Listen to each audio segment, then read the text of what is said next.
Hello everyone and welcome back to my playlist of neuro anatomy जो हम Snell से कर रहे हैं। We are discussing the chapter of tracts, जो स्पाइनल कॉर्ड के असेंडिंग डिसेंडिंग ये सारे ट्रैक्ट्स हम डिस्कस कर रहे हैं। और इस चैप्टर का जो टेक्स्ट है उसकी ये आज लास्ट वीडियो है। So today we are going to discuss intersegmental tracts. अच्छा, ये चैप्टर ख़त्म नहीं हो रहा अभी। इस चैप्टर की 2 या शायद 3 वीडियोस और मुझे अपलोड करनी पड़ेंगी।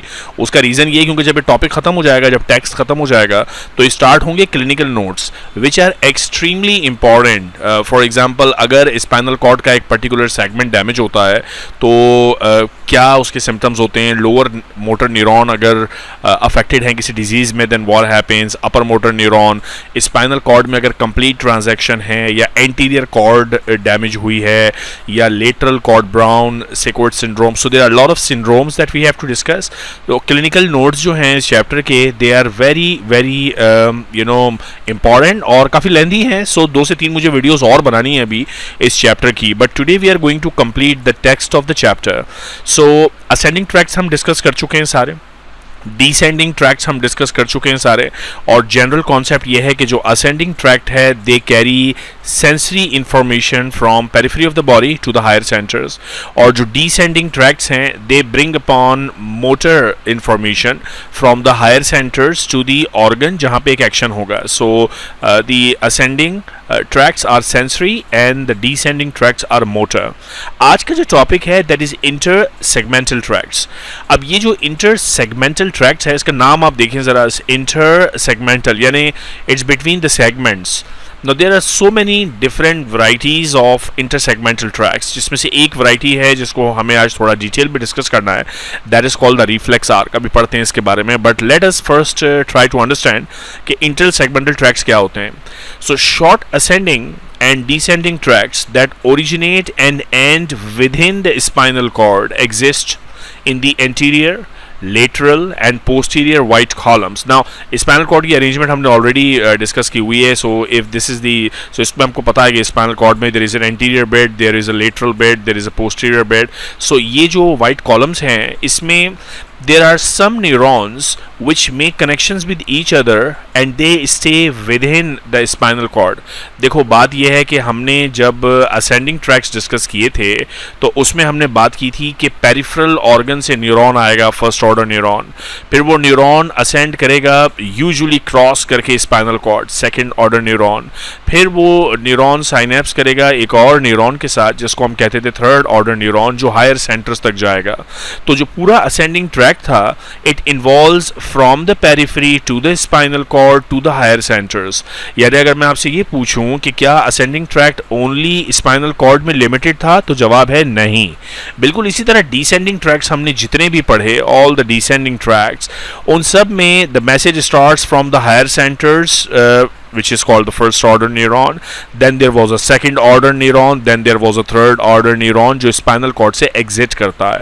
So ascending और descending tracts में spinal cord के बाहर भी connections हैं, लेकिन intersegmental tracts की definition guys ये है कि these are the connections of neurons.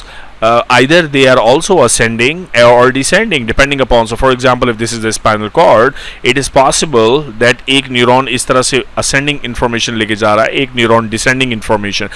So these tracts can be ascending or descending, but इनका differentiating point ये है कि they originate and they end within the spinal cord. ये spinal cord से भाई बाहर नहीं निकलते। तो ऐसे ascending या descending tracts जो within the spinal cord रहते हैं, उन्हें कहा जाता है intersegmental tracts। ठीक होगी बात? तो ये डेफिनेशन बिल्कुल क्लियर होनी चाहिए आपके दिमाग में कि intersegmental tracts are all within the spinal cord, ठीक है। एंड दे आर, चूंकि न्यूरॉन्स हैं, so they are either in the anterior white column, lateral white column और posterior white column of the spinal cord. Now the function of these pathways is to interconnect the neurons of different segmental levels and the pathways that are particularly important in intersegmental spinal reflexes. So intersegmental spinal reflexes अभी हम discuss करेंगे, जैसे कि reflex arc है, उन तमाम informations को जो स्पाइनल कॉर्ड में आ रही हैं, जा रही हैं, हायर सेंटर्स में जा रही हैं, एग्जिट करके पेरिफेरल ऑर्गन्स में जा रही हैं, उनको कनेक्ट करने का काम है इंटरसेगमेंटल ट्रैक्ट्स का। तो बेसिकली इंटरसेगमेंटल ट्रैक्ट्स वो ट्रैक्ट्स हैं जो स्पाइनल कॉर्ड के अंदर ही रहते हैं and they connect various different pathways within the spinal cord. ठीक है, तो ये बिल्कुल आपको एक क्रिस्टल क्लियर डेफिनेशन याद होनी चाहिए, व्हाट आर इंटरसेगमेंटल ट्रैक्ट्स। अच्छा, अब जब ये इंटरसेगमेंटल ट्रैक्ट्स का कॉन्सेप्ट आपको समझ में आ गया तो अब थोड़ी सी बात करते हैं बहुत इंपॉर्टेंट सिस्टम की जो हमारे रिफ्लेक्स एक्टिविटी का पार्ट है। और रिफ्लेक्स में भी defined as an involuntary response to a stimulus. अच्छा, कभी ऐसे हुआ है कि आपका जो एल्बो है, let me draw an elbow for you. Oh my God, मेरी ड्राइंग मैं नोट कर रहा हूँ कि डे बाय डे जो है वो पैथेटिक होती जा रही है, but anyways let's try to grab the concept. ठीक है, एल्बो पे फोकस नहीं करें, this is the elbow, okay, focus करें कॉन्सेप्ट पे। कभी ऐसे हुआ है आपको कि एल्बो का ये वाला लेटरल एंगल जो है किसी जगह पे हिट कर गया हो, actually not the lateral, the medial angle, medial angle किसी जगह पे हिट कर गया हो और आपका हाथ अचानक से करंट लगा और आपने हाथ हटा लिया हो, so that is known as reflex. ये आपके कंट्रोल में नहीं है, जैसे ही नर्व हिट होगी आप यहां से तेजी से हाथ हटाएंगे, that is a reflex action. बिल्कुल इसी तरह कभी आपने क्लिनिकल वार्ड्स में देखा हो कि एक रिफ्लेक्स चेक किया जाता है जिसको नाम देते हैं टेलर रिफ्लेक्स। टेलर रिफ्लेक्स का मतलब ये होता है कि ये किसी की थाई है और ये लेग है और नी के ऊपर पटेला पर या टेला पर हैमर मारा जाता है। तो जब यहाँ हैमर मारते हैं तो यहाँ पर एक्सटेंशन होती है at the knee joint, this is called tailor reflex. This is also involuntary.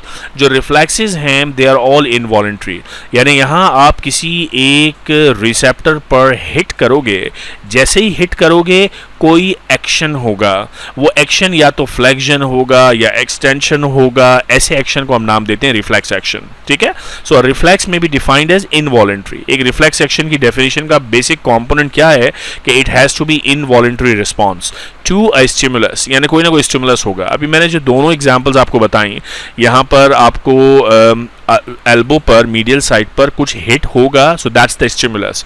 बिल्कुल इसी तरह टेलर रिफ्लेक्स पर आप यहाँ हैमर मारते हैं, सो दैट इज हैमर। अब ये हैमर वो हैमर नहीं होती कि बाकायदा हथौड़ी वाली हैमर जो जिससे आप कील ठोकते हैं, ये हैमर क्लिनिकल हैमर है, मेडिकल वार्ड्स में यूज होने वाली रबर टॉप हैमर है, ओके, जो रिफ्लेक्सेस चेक करने के लिए यूज की जाती है। So there has to be a stimulus और इस स्टिमुलस के रिस्पॉन्स में there has to be an involuntary response. ये दो चीजें अगर मौजूद हैं then you call it as a reflex. Okay, now in its simplest form reflex arc consists of the following anatomical structures. अब जरा ये सुनिए कि जो एक पूरा reflex arc है उसके क्या क्या components हैं। There has to be a receptor और वो जो receptor है वो यूजुअली पेरिफेरल ऑर्गन होता है। सो अगर आप इस डायग्राम में देखेंगे, मैं जो आपको बता रहा था tailor reflex, so this is an example of the tailor reflex जिसमें आप पटेला पे हैमर हिट कर रहे हैं। So here we have the receptor, यहाँ पर receptor मौजूद है which is usually the first component of a reflex action। जहाँ पे आप stimulus इंट्रोड्यूस करते हैं उस एरिया को हम नाम देते हैं रिसेप्टर। अच्छा, रिसेप्टर जो आपने स्टिमुलस वहाँ पे इंट्रोड्यूस किया है उस स्टिमुलस को कैरी करके कौन लेके जाएगा? Afferent neuron. So there is a neuron which is taking information from the receptor to the central nervous system, in this case the spinal cord, not the central nervous system, higher centers, brain वगैरह में नहीं जाएगा, everything will be limited within the spinal cord. Okay, so this neuron which is taking information from the receptor to the spinal cord, this is the second component of a reflex arc and this is known as afferent neuron. So ये वाला जो neuron है this is called afferent neuron. अच्छा, इस afferent neuron की story ये है कि इसका जो सेल बॉडी है that is present in the dorsal root ganglion of the spinal cord. So spinal cord का dorsal root ganglion में इसकी सेल बॉडी है। एक प्रोसेस निकल के जाता है towards the receptor, एक प्रोसेस निकल के जाता है towards the spinal cord. That is number 2 component which is called the afferent neuron. अच्छा, afferent मतलब spinal cord की तरफ आता हुआ। Then the third component is an efferent neuron. efferent neuron जो है वो स्पाइनल कॉर्ड से एग्जिट करता है, this is the efferent neuron, और उसी जगह तक जाता है जिसको हमने स्टार्ट में नाम दिया था रिसेप्टर। अब ये जो न्यूरॉन इंफॉर्मेशन लेकर रिसेप्टर तक वापस जा रहा है, this is the third component and this is called efferent neuron. Efferent मतलब मैसेजेस लेके जा रहा है away from the spinal cord और रिसेप्टर तक आएगा। और अब ये जो रिसेप्टर है जिसने पहले स्टिमुलस भेजा था स्पाइनल कॉर्ड तक, अब यहाँ पर एक्शन होगा क्योंकि ये जो इफरेंट न्यूरॉन है ये अपने साथ it contains the motor information और मसल कॉन्ट्रैक्ट करेगा और यहाँ पे जर्क होगा। So that is the tailor reflex. Okay, अब ये जो रिसेप्टर जहां से इंफॉर्मेशन स्टार्ट हुई थी यही रिसेप्टर अब कहलाएगा, now this is the fourth component, it is now known as effector because now ये अब कोई ना कोई काम करेगा। अब यहाँ पे मसल्स कॉन्ट्रैक्ट होंगे और ये नी में एक जर्क आएगा और नी ऊपर की तरफ मूव करेगी। सो रिसेप्टर ने इंफॉर्मेशन रिसीव की, वो इंफॉर्मेशन भेजी स्पाइनल कॉर्ड तक बाय द अफरेंट न्यूरॉन, वो इंफॉर्मेशन रिले होके प्रोसेस होके इफरेंट न्यूरॉन के जरिए मैसेजेस वापस आए रिसेप्टर्स तक और अब यहाँ एक्शन होगा और अब ये रिसेप्टर क्या कहलाएगा, इफेक्टर। सो ये चार इंपॉर्टेंट कंपोनेंट्स हैं इन इट्स सिंपलेस्ट फॉर्म। ये effector organ is the last one. Okay, effector organ is usually very near to the receptor. कोई मसल होगा जिसमें कॉन्ट्रैक्शन होगी, so receptor and effector are very very close to each other. Now ये मैं फिर एक दफ़ा बता दूं कि देखें this is in its simplest form. ये इतना सिंपल सादा और इतना साधारण किस्म का मामला होता नहीं है क्योंकि ये जब न्यूरॉन अफरेंट न्यूरॉन यहाँ आता है तो यहाँ पे और न्यूरॉन्स भी इसके साथ कनेक्ट करते हैं और न्यूरॉन्स भी इंफॉर्मेशंस देते हैं। साथ ही यहाँ से कुछ न्यूरॉन्स निकल के ऊपर असेंडिंग ट्रैक्स में, डिसेंडिंग ट्रैक्स में, so there are actually a lot of connections when the informations come to the spinal cord. बिल्कुल इसी तरह जब इंफॉर्मेशन स्पाइनल कॉर्ड से निकल के बाहर जा रही होती है बाय द इफरेंट न्यूरॉन, तब भी there are lot of inputs. यहाँ पे बिल्कुल वो घर के बड़े होते हैं ना कि बेटा बाहर जा रहे हो तो ज़रा ख्याल से ऐसे कर लेना वैसे कर लेना, तो ये इन्फॉर्मेशन देने वाले बहुत सारे फाइबर्स होते हैं जो इस पॉइंट को एक्चुअली कंट्रोल करते हैं। देखिए ये जो पॉइंट है जो अभी मैं गोला बना रहा हूँ, this point is the point of cross talk between the afferent neuron and the efferent neuron. So ये साइनेप्टिक पॉइंट है, यहाँ साइनेप्स हो रहा है। इस साइनेप्टिक पॉइंट पे जब इंफॉर्मेशन आती है तो बहुत सारे न्यूरॉन्स के साथ कनेक्ट होती है और जब इस साइनेप्टिक एरिया से इंफॉर्मेशन निकलती है स्पाइनल कॉर्ड से तो बहुत सारी नसीहतें, बहुत सारा इनपुट मिलता है दूसरे न्यूरोनल फाइबर से। So that's actually not very simple. आमतौर पे इनफैक्ट पहले यही बताया जाता था कि ये जो रिफ्लेक्स आर्क है it is monosynaptic, it is monosynaptic. अब मोनोसाइनेप्टिक का मतलब ये है कि there is only one synapse which is this synapse between the afferent neuron and the efferent neuron, एक ही साइनेप्स है। लेकिन ऑनेस्टली मैं आपको बताऊं अब ये कॉन्सेप्ट चेंज हो गया है बिकॉज नाउ वी नो कि there are so many other connections with other fibres in the nervous system. So nobody now says कि दिस इज मोनोसिनेप्टिक। बुक्स में लिखा होता है मोनोसिनेप्टिक है, लेकिन आपको हर अच्छा न्यूरो एनाटॉमी का प्रोफेसर बताएगा कि how interconnected all this system is. और अभी हम इस लेक्चर में आज आगे देखेंगे भी कि क्या क्या चीजें कनेक्ट होती हैं यहाँ पर। ठीक है, ये देख लो ना जरा, एक कॉम्प्लिकेटेड सी डायग्राम देख लो। लुक एट दिस डायग्राम, ये है मसल और इस मसल पर इनिशियली होगा thing number 1 which is the receptor. Receptor से फाइबर निकल के जाएंगे thing number 2 which is the afferent neuron. Afferent neuron से what will come back is the efferent neuron और अब ये जो मसल है ये कॉन्ट्रैक्ट करेगा and now this is known as the effector. तो सिंपल स्टोरी तो ये है, लेकिन अब जरा घन चक्कर सिस्टम देखिए। घन चक्कर सिस्टम ये है कि इवन जो सेंसरी फाइबर्स हैं, now this is the point of synapse is this। तो अफरेंट न्यूरॉन और इफरेंट न्यूरॉन इधर साइनेप्स कर रहे हैं इस गोले के अंदर, लेकिन अब इस गोले में कौन कौन अपनी इनपुट दे रहा है जरा देखें। सेंसरी फाइबर्स अपनी इनपुट दे रहे हैं, वेस्टिबुलो स्पाइनल, ओलिवो स्पाइनल, टेक्टो स्पाइनल, ये सब डिसेंडिंग ट्रैक्ट्स हैं। ये अपनी यहाँ पे इनपुट देने को भाई तुमने ऐसे करना है। यहाँ पे रेटिकुलो स्पाइनल फाइबर अपनी इनपुट दे रहे हैं, यहाँ पे कॉर्टिको स्पाइनल फाइबर्स अपनी इनपुट दे रहे हैं। So there is a lot of input. Also there are these little Renshaw feedback neuron which are connecting within the efferent neuron। So बात यह है सारी कि this is not a simple monosynaptic reflex, it is actually controlled and innervated by a lot of other fibers, okay, lot of other fibers। So remember this is by definition it is referred to as monosynaptic, but this is actually not monosynaptic, okay। Now interruption of the reflex arc at any point along its course would abolish the response। अब बात यह है कि अगर receptor काम नहीं करेगा तो रिफ्लेक्स आर्क कंप्लीट नहीं होगा, आप यहाँ पे हैमर मार मार के थक जाएंगे, there will be no activity. अगर आफ्रेंट न्यूरॉन काम नहीं करेगा, रिफ्लेक्स काम नहीं करेगा, इफरेंट न्यूरॉन काम नहीं करेगा, रिफ्लेक्स काम नहीं करेगा। सो व्हेनेवर इस पूरे लूप में ये जो 1 2 3 और 4 आपको सिस्टम बताया है, इस पूरे लूप में कहीं भी कोई सिस्टम डैमेज होगा, कोई न्यूरॉन डैमेज होगा, तो रिफ्लेक्स एक्टिविटी इनिशिएट नहीं होगी। Okay, now in the spinal cord, the reflex arc play an important role in maintaining the muscle tone. Usually through out the day हमारा जो पूरी बॉडी का मस्कुलेचर है वो एक पर्टिकुलर टोन मेंटेन करके रखता है। उसका रीज़न ये है कि ये रिफ्लेक्स एक्टिविटी हर वक्त काम कर रही होती है, और जो इफरेंट फाइबर्स हैं they provide some motor tone to the muscle. So muscle हमेशा एक पर्टिकुलर टोन मेंटेन करते हैं, which is the basis for the body posture. आपके बॉडी के जितने भी बैक मसल्स हैं, जितने भी एक्सटेंसर मसल्स हैं, फ्लैक्चर मसल्स हैं, they have a minimum tone there, जिसकी वजह से आपकी बॉडी की शेप है, वरना एक अजीबोगरीब शेप में बॉडी होती है। द रिसेप्टर ऑर्गन इज, अब ये पॉइंट नंबर 1 की बात हो रही है, receptor organ. Receptor organ is situated either in the skin or in the muscle or in the tendon. This is where the receptors are present. ठीक है। अच्छा, फिर अब पॉइंट नंबर 2 क्या था? Effector afferent neuron, sorry, afferent neuron की जो cell body है, it is present in the dorsal root ganglion. ये बात मैंने आपको समझा दी है इस डायग्राम पर। This is the dorsal root ganglion and this is the afferent neuron का सेल बॉडी। ठीक है। And the central axon of this first order neuron terminates by synapsing on the effector neuron. तो ये बात हो गई। There are two processes of this cell body. ये जो सेल बॉडी यहाँ पर मौजूद है, इसका एक पेरिफेरल प्रोसेस है जो रिसेप्टर की तरफ जा रहा है, और एक इसका सेंट्रल प्रोसेस है जो स्पाइनल कॉर्ड में जा रहा है।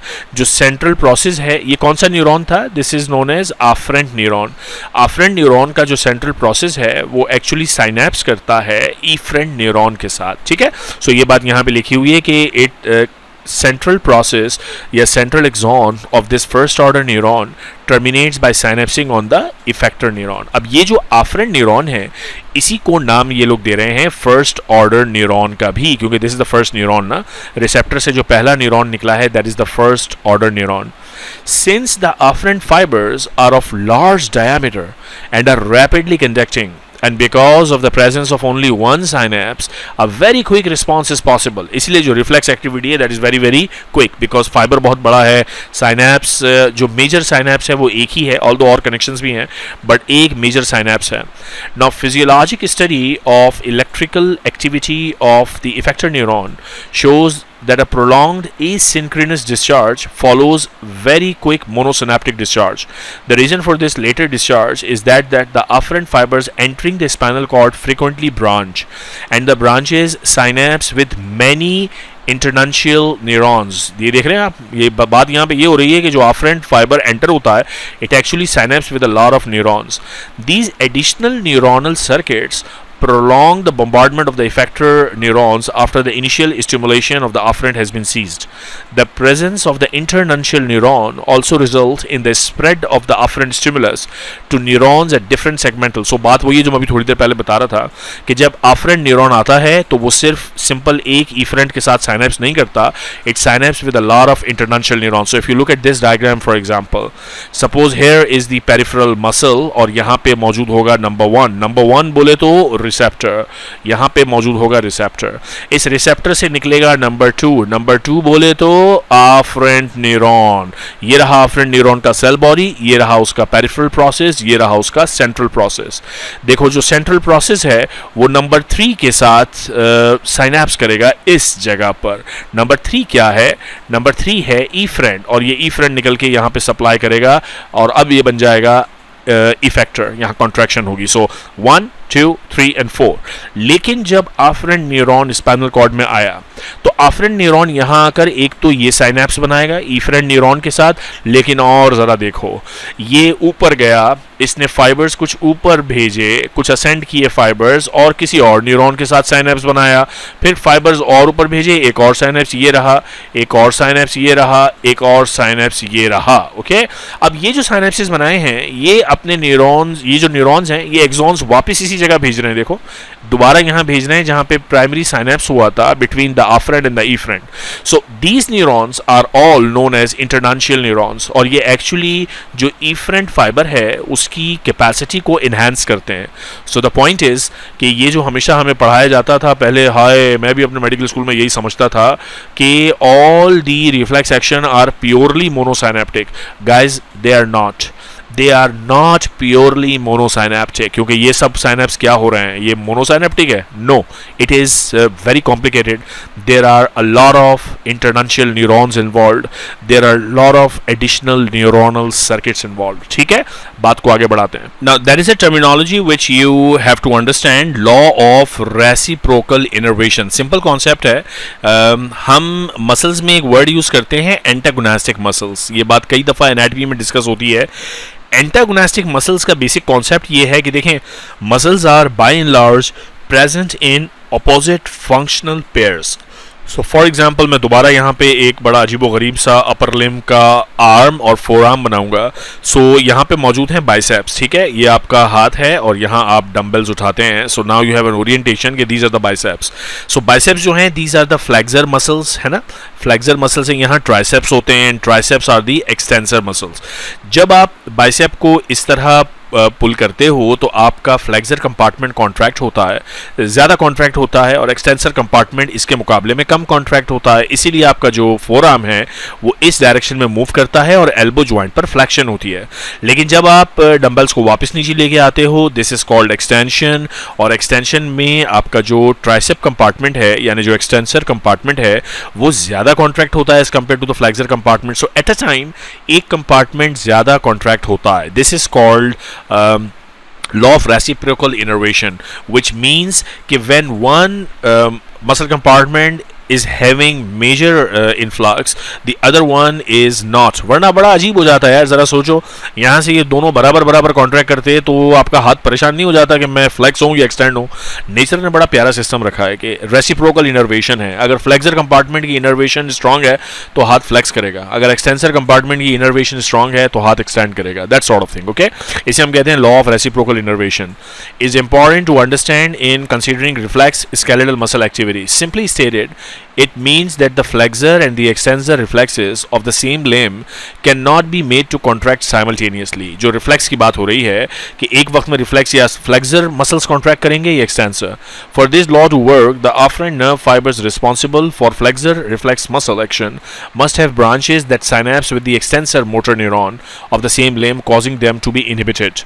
Again, एडिशनल सर्किट्स हैं. यानी फॉर एग्जांपल ये एक this is the knee joint, lower limb बनाया हुआ है, that is the extensor compartment, that is the back flexor compartment. और यहाँ से अगर इंफॉर्मेशन जा रही है, से फॉर एग्जांपल प्लस का मतलब है कि दीज आर एक्टिवेटेड, माइनस का मतलब है these are inhibited. So you can simply see कि when there is information from the flexor compartment on, the extensor compartment information is off. That's the kind of story that you need to understand. And also what they are showing here, these afferent fibers, they have control over the efferent fibers of both the compartments, which means कि there are multiple neuronal circuits. अगर एक simple circuit होता कि एक neuron muscle से गया, उसने efferent neuron के साथ बाइंड किया, तो कंट्रोल किधर है, फिर पता कैसे चलेगा कि दूसरे वाले को रोकना कैसे है. यहाँ सारी स्टोरी ये है कि भाई फ्लेक्शन करवानी है तो एक्सटेंसर को रोकना है. अब एक्सटेंसर को रोकने के लिए एक्सटेंसर के साथ एक्सटेंसर के इफरेंट न्यूरॉन के साथ साइनेप्स करना पड़ेगा. हो गया ना मल्टी साइनेप्टिक या पॉलीसाइनेप्टिक. It's not मोनोसाइनेप्टिक. हाँ, ये इससे तो निकल आओ कि जो रिफ्लेक्स एक्टिविटी है वो मोनोसाइनेप्टिक है, नहीं है बाबा. अच्छा जी, another interesting property of spinal reflex is that the evocation of reflex on one side of the body causes the opposite side of the limb to have some action as well. Again इस paragraph से, इस paragraph से और इस paragraph से जो bottom line message है वो ये कि there are additional neuronal circuits. यानी जो आफ्रेंट फाइबर्स हैं और जो इफरेंट फाइबर्स हैं, they connect with a lot of other stuff. For example यहाँ हम देख रहे थे कि जो इफरेंट फाइबर्स और आफ्रेंट फाइबर्स फ्लेक्सर कंपार्टमेंट के हैं, they have control over the extensor compartment efferent fibres as well, ताकि उनकी एक्टिविटी को इनहिबिट करें. बिल्कुल ऐसे ही यहाँ पर अब बात हो रही है कि राइट साइड का जो रिफ्लेक्स आर्क है उसका कोई कोई ना कोई कनेक्शन लेफ्ट साइड के रिफ्लेक्ट आर्क के साथ होगा, देयरफॉर समटाइम्स एक तरफ रिफ्लेक्स होता है तो स्लाइट रिफ्लेक्स दूसरी तरफ भी होता है। दिस ओनली इंडिकेट्स कि there are connection cross mid line as well, and this is known as crossed extensor reflex. Okay, so law of reciprocal innervation and crossed reflexes, ये दो टर्म्स इस बात को इंडिकेट करती हैं कि जो रिफ्लेक्स एक्टिविटी है this is not monosynaptic. Okay, now influence of the higher neuronal centers on spinal reflex activity, another very important heading. मैंने already इस वीडियो में स्टार्ट में ये बात काफ़ी एम्फेसाइज की थी इस कॉन्सेप्ट पर, एक दफ़ा दोबारा बता देता हूँ। देखें, ये है आपका स्पाइनल कॉर्ड और यहाँ एक पड़ा हुआ है मसल। सो यहाँ स्टोरी शुरू होती है, number 1 is the receptor, so here is the receptor. यहाँ पे कोई ना कोई स्टिमुलस आएगा, वो जो स्टिमुलस है वो जिस फाइबर के ज़रिए जाएगा, that fibre is that neuron is actually known as afferent neuron. ठीक हो गया, so that is point number 2, afferent neuron. ये आफ्रेंट न्यूरॉन स्पाइनल कॉर्ड में इफरेंट न्यूरॉन के साथ साइनेप्स करेगा, so this is number 3, efferent neuron. और ये जो इफरेंट न्यूरॉन है ये यहाँ पर एक्शन करेगा ऑन द इफेक्टर। ये है simplest form of reflex arc, और यहाँ पे हुआ साइनेप्स। लेकिन बात यह है कि मैं आपको अब तक कई दफ़ा बता चुका हूँ कि ये जो एक साइनेप्स है it is under the influence of a lot of things. बात यह है कि ऊपर सीएनएस बैठा हुआ है, central nervous system, brain, higher centres. वो कहते हैं कि भाई ये जो मोटर एक्टिविटी इफरेंट न्यूरॉन से बाहर मसल तक जा रही है या किसी भी इफेक्टर तक जा रही है, ये हमारे कंट्रोल में होनी चाहिए। So they actually send their fibres here. ये यहाँ पे फाइबर्स आते हैं, कहते हैं ओ भाई इफरेंट न्यूरॉन तुम्हें ये करना है, ओ भाई इफरेंट न्यूरॉन तुम्हें ये करना है। सो ये जो है इसे हम कहते हैं कंट्रोल ऑफ हायर सेंटर्स, यानी जो रिफ्लेक्स एक्टिविटी है वो कहने को तो ऑटोनॉमिक है, ऑटोमेटिक है और इनवॉलेंट्री है, इसका किसी चीज़ के अंडर कोई इन्फ्लुएंस नहीं है। लेकिन बात यह कि it is under the control of a lot of different things. So अभी ऊपर एक डायग्राम दिखाई दी आपको यहाँ पे, it is under the control of several descending tracts. देखो, vestibulo spinal, olivo spinal, tecto, reticulo, so cortico spinal, all these fibres give their input and control the output activity. यहाँ से इफरेंट न्यूरॉन, ये जो ना this is the most बेचारा type of neuron, ये जो efferent neuron है ये अपनी चला ही नहीं सक रहा, it is under the influence of a lot of higher centres. So अब जरा इस हेडिंग को दोबारा पढ़ें, influence of higher neuronal centres on the spinal reflex activity. बात समझ में आई कि this is the influence of the higher centers on the neuronal spinal reflex activity. The spinal segmental reflex arc involving the motor activity is greatly influenced by higher centers of the brain. These influences are mediated through corticospinal tract, radiculospinal tract, tectospinal tract, rubrospinal tract, क्या बच गया, सारे के सारे जो major descending tracts हैं वो इस रिफ्लेक्स एक्शन को कंट्रोल कर रहे हैं। लो जी, कर लो बात। अब ये हमें बचपन में पढ़ाते थे कि दीज आर मोनोसाइनेप्टिक, ये सब उसको कंट्रोल कर रहे हैं भाई। In the clinical condition known as spinal shock which follows sudden removal of these influences, अगर ये ऊपर से आने वाला कंट्रोल ख़त्म कर दिया जाए, जैसे कि condition known as spinal shock, तो होता ये है कि फिर ये जो इफरेंट न्यूरॉन है ये थोड़ी देर के लिए तो डांस करता है कि बल्ले बल्ले जनाब, मेरे ऊपर ये जो सारा कंट्रोल था ये ख़त्म हो गया। लेकिन उससे एक प्रॉब्लम होती है, प्रॉब्लम ये होती है कि अब ये बेचारा जो इसने काम करना था, यानी इस मसल को एक टोन देनी थी, इसे कॉन्ट्रैक्ट करवाना था, ये अपना काम कर भी नहीं सकता क्योंकि इसे अपना काम करने के लिए ये सारे इन्फ्लुएंसेस की आदत हो चुकी होती है। So in the clinical condition known as spinal shock which follows sudden removal of these influences by the spinal cord severance, किसी भी वजह से स्पाइनल कॉर्ड डैमेज हुआ है, the segmental reflexes are depressed, यानी इन सेगमेंटल रिफ्लेक्सेस का सही काम करने के लिए ये ज़रूरी है कि ऊपर से ये जो सारे डिसेंडिंग ट्रैक्ट्स हैं ये अपना कंट्रोल रखें। Okay, when the spinal shock disappears, और जब ये स्पाइनल शॉक खत्म हो जाता है और ये सारे फाइबर्स दोबारा अपना काम करना शुरू कर देते हैं, तो ओवर बम्बार्डमेंट होती है और मसल टोन या रिफ्लेक्स एक्टिविटी जो एक्चुअली डिप्रेस हो गई थी अब वो बहुत ज़्यादा हो जाती है। So the muscle tone is actually increased, होता है ना कि बहुत दिनों से कोई काम ना किया हो, छुट्टियों के बाद जब काम पे जाएं तो बड़ा ज़ोरदार काम करते हैं, बिल्कुल ऐसे ही जब ये फाइबर्स स्पाइनल शॉक में अपना काम छोड़ देते हैं तो रिफ्लेक्स एक्टिविटी डिक्रीज हो जाती है। लेकिन जब ये कंडीशन ठीक हो जाती है तो अब रिफ्लेक्स एक्टिविटी भर भर के आती है और ये जो मसल है ये बहुत ज़्यादा कॉन्ट्रैक्ट करता है, मसल्स रिजिड हो जाते हैं, and this is actually known as decerebrate rigidity. So that's the concept of decerebrate rigidity के हायर सेंटर्स के जितने भी डिसेंडिंग फाइबर्स थे वो एक्चुअली स्टार्ट में डैमेज हुए और कुछ अरसे के लिए there was decrease reflexes, and then when everything is okay and the higher centres descending tracts are working, then the tone actually increases above normal, a condition called decerebrate rigidity. Okay, इसकी further extension होती है इसी disease की, इसी condition की। The next stage may be paraplegia in extension with domination of increased tone of extensor muscle, particularly extensor muscle over the flexor ज़्यादा rigid हो जाते हैं।